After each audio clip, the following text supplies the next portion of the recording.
Hi YouTube.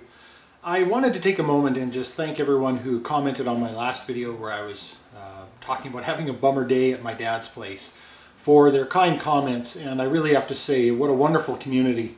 The way that everybody reaches out is just fantastic. And I also want to make a mention that I spent 3 days this weekend, Friday, Saturday, Sunday at my dad's place, and I definitely did get pretty depressed. I think there's some hard decisions my brother and I are going to have to make with regards to my dad's estate and sort of cleaning up his place. I think it's far too much for us to handle.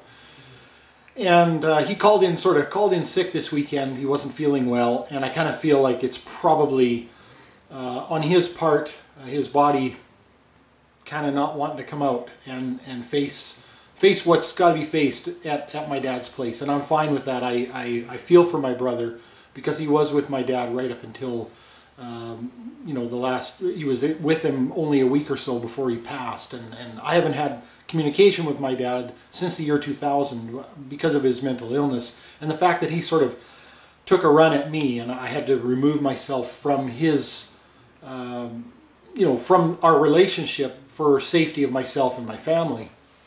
And so for my brother it's a lot more raw. For me it's more of I'm trying to process the whole estrangement thing now that he's gone, and now that I realize there's no way that we can reconcile. That ship has sailed, and that's the issue I'm dealing with a little bit more. But for my brother, it's all very, very raw, and I appreciate that. I do want to say also, I'm a pretty resilient guy. I tend to be an optimist in general. I'm pretty happy-go-lucky even when the chips are down. So I don't want anyone to think that I'm you know, dragging bottom here or anything like that. I did have a low day the other day when I made that video, and I had a few low days this weekend, but I'm doing fine. I really very much appreciate, however, everyone's you know, mentions of support and that sort of thing.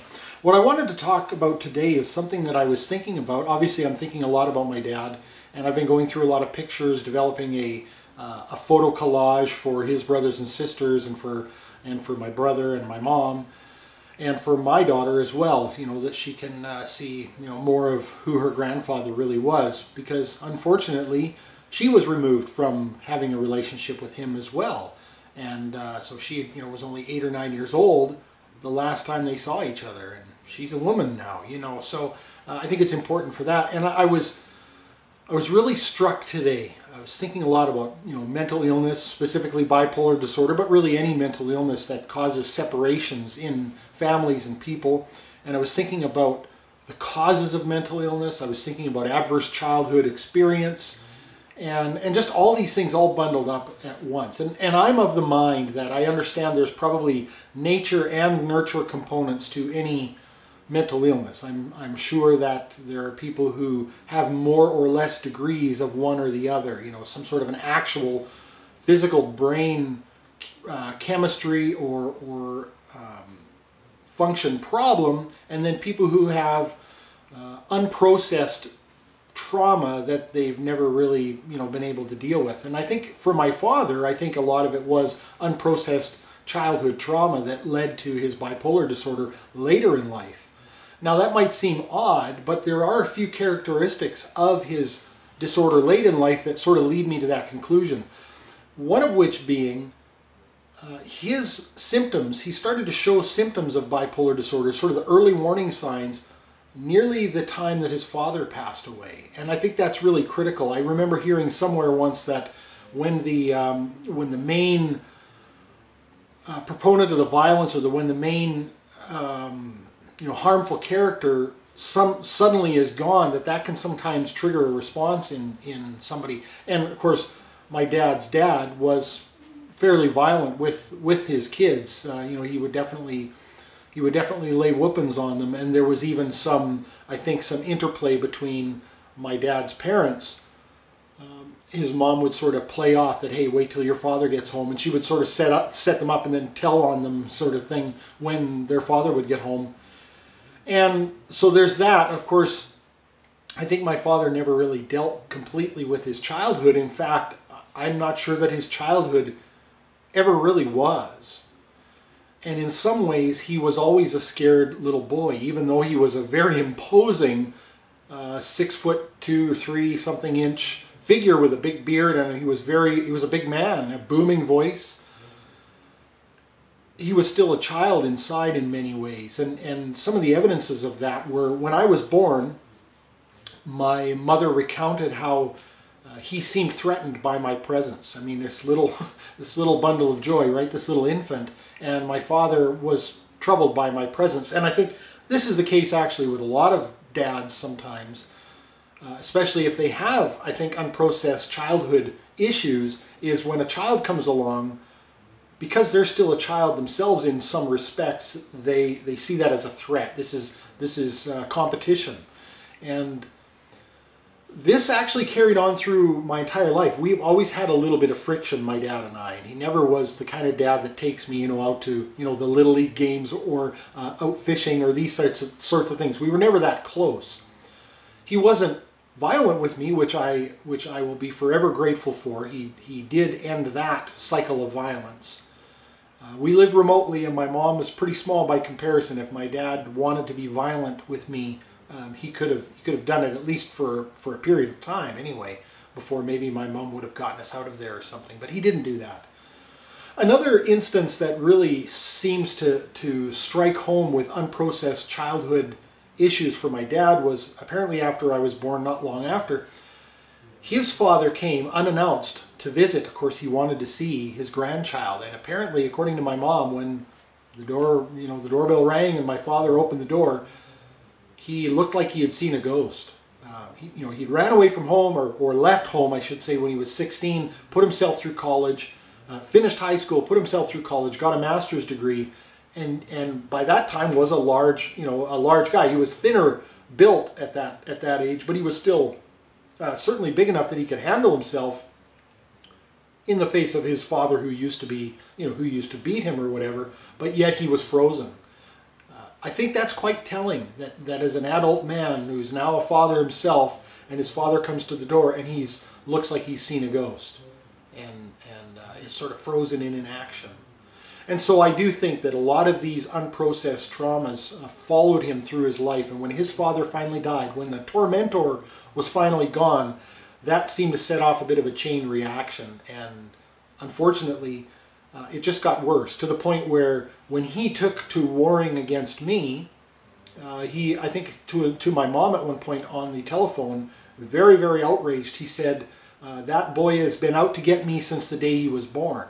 And of course, nothing could be further from the truth. I was never out to get my dad, certainly not as an infant, not as an adult either. It's just very, very sad and unfortunate. What struck me to make this video and to talk about this was some pictures I uncovered on the weekend of my father. These were high school pictures, and juxtaposing that with the condition of his house, and the condition of his bedroom, the condition of his bed sheets, and to try to wrap my mind around how someone can go from such promise, he was the hope of the family. He was incredibly brilliant. He's the kind of guy who could mentally multiply together multi-decimal numbers in his head faster than you could calculate it on a calculator. I mean, he was brilliant. A very, very intelligent man. As a child, with so much promise, such bright eyes. If you see me looking away from the camera, it's because I'm looking at this picture of my dad, of my father as a young man. And to see the promise in his eyes, and then to see what took place, and to see the living conditions that he had ended up, just before his death, it really, really, it's sad, of course, but it makes me wonder what is the process there, and is this really a result of this unprocessed childhood adverse experience? And other things that happened as well. I think there was a lot of expectations on his family, on him from his family, to be the standard bearer of the family. We're putting the family reputation on your shoulders as the oldest child and as such an intelligent person. The family importance rests on you. And he went through many phases in his life. He went through the business phase after he got his master's degree, and it clearly just wasn't for him. And he moved us to Canada, and for lack of a better term, became a hippie. Moved us out to a cabin out in the middle of nowhere, no power, no running water, no toilets, no electricity, kerosene lanterns. no television, no telephone. We ended up getting a kerosene fridge after a while, but first we started with a root cellar. And the thing about it to me is when I look at it, I see success, because here's a guy who didn't know anything about living off the land, and he did it. He pulled it off. He and my mom became very good, horticulture and growing gardens and getting firewood and subsistence lifestyle. He was successful at it, and yet when his mom came to visit the one time that she did, he was so excited. According to my mom, I was too young to notice at the time, my dad was so excited to show her around and show her what he had done and show her his new life. And she was completely unimpressed. She hated it, and she didn't mind expressing that. And I think it really broke his heart, because it was that, that final act of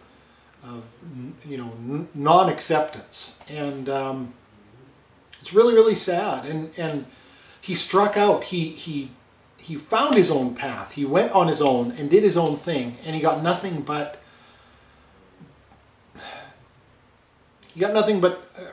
ridiculed in some ways for it. Even his own brothers and sisters have said, that's when the trouble started, right? He moved to Canada, and that's when the trouble started, which obviously is not the case. He actually had his best years after he moved to Canada, and the sort of middle portion of his life was, I think, when he was his most content.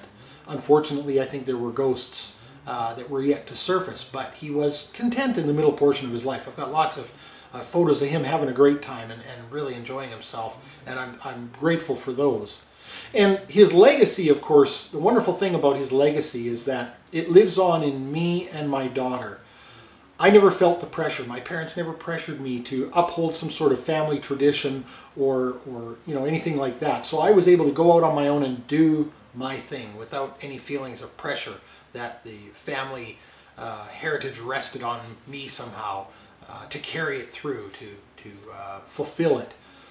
And of course my own daughter, I've said to her ever since she was young that to me success for her was her happiness and her fulfillment. There's no pressure on her. So unfortunately, while my dad was the pioneer who struck out on his own to break that mold and to do his own thing, he didn't get to reap the benefits of that. He always felt the pressure. And it's myself and my daughter and probably further generations down the line who really reap the benefits of that. And so I took today off to sort of recoup from the previous 3 days of going through my dad's place. And I went and had a coffee, and I thought about it a lot, and I was looking at this picture. I texted this picture of my dad to my brother so he could see it, because I'm not sure he's ever seen this particular photo.